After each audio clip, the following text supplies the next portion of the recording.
Ieri sera allo SOAI, il centro antiviolenza e antistalking Telefono Aiuto di Agrigento ha festeggiato i suoi 10 anni con una cerimonia di premiazione. Tanti riconoscimenti a coloro che hanno collaborato o lavorato in tandem con Telefono Aiuto. Oggi festeggiamo 10 anni dall'avvio dell'attività di Telefono Aiuto, il centro antiviolenza, il primo centro antiviolenza della provincia di Agrigento, che adesso abbiamo ricevuto oltre 7.000 chiamate, quindi questo significa che è un servizio a cui 10 anni fa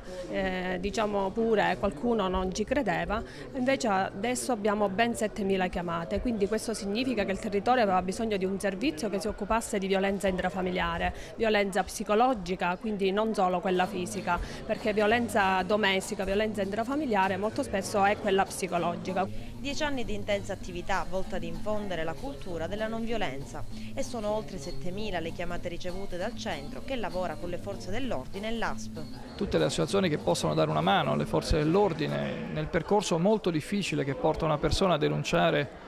fatti spiacevoli è un aiuto che, insomma, che serve, che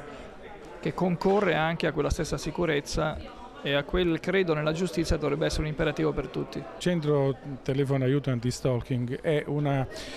diciamo un servizio che è nato grazie all'iniziativa dell'ASP e del servizio di sociologia diretto dal dottore Patti. Il servizio quindi è di tipo istituzionale, tant'è che l'ASP supporta attraverso i propri consultori, i propri specialisti, neuropsichiatri, assistenti sociali, psicologi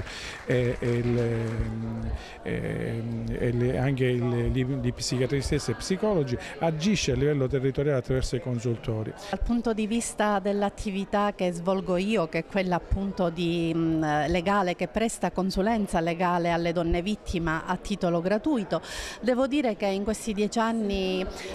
abbiamo avuto tanti casi anche dolorosi, perché noi ci troviamo di fronte a donne maltrattate, a donne vessate, donne che sono private di ogni forma di dipendenza economica,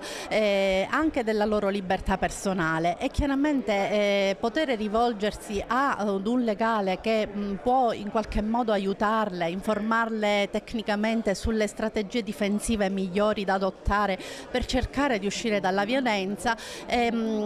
abbiamo reso un servizio veramente grande, anche perché queste donne nel tempo si sono aperte, perché ormai la piaga sociale della violenza emerge e tutte hanno voglia e hanno capito di voler essere aiutate, perché altrimenti finiscono in un baratro. Li racconta in tutti i particolari, perché sono quelli che fanno la differenza, e quindi tu ti ritrovi